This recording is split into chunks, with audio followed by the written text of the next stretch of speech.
Good morning. It is Wednesday morning, May 6th, and I want to read a passage. We're actually past time for when normally we would use this passage, but I think it fits with the idea of what I want to share this morning.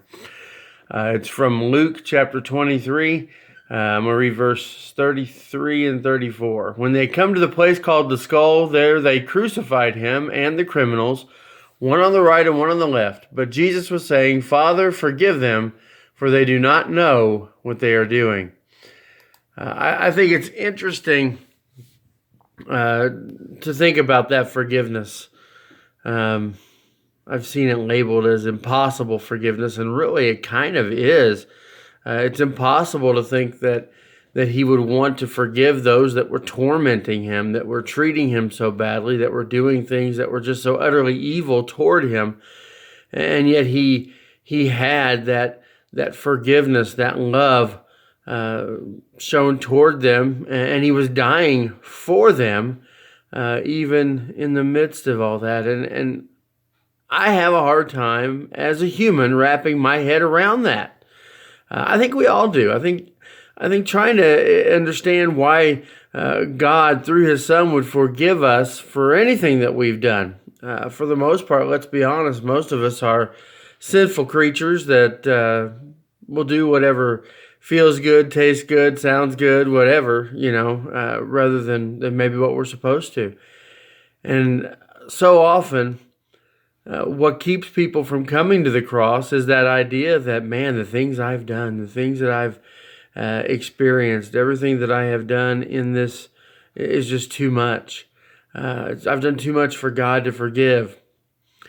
And then I remember this passage, that in the middle of being hung on a cross, nails driven through the port of his wrist that would keep him hung there, and through his feet that would keep him stuck to that beam as it would be raised up off the ground and hung in the air like that. The pain and the agony of going through the suffocation, which is basically how you died in crucifixion. Everything that he endured, the spitting, the mocking, everything, was for me and for you and for all mankind. And he did that knowing we were going to do these things. He was willing to forgive, even in the middle of experiencing all this.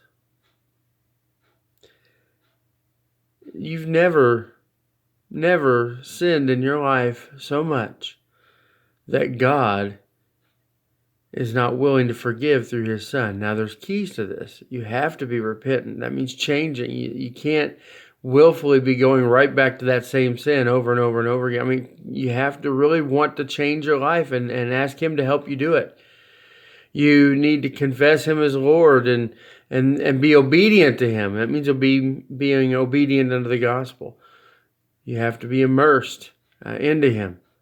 And that means completely covered in the waters of baptism to rise and walk in the newness of life. We have to do these things.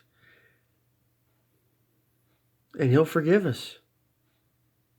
Impossibly for us to think. But He will forgive.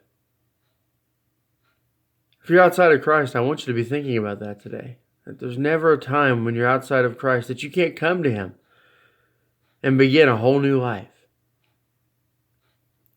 I hope you have a great day. Don't forget tonight, 6:30, we're going to have a Bible study over, try to finish the second chapter of Hebrews. I hope you have a great day, and we'll see you tomorrow.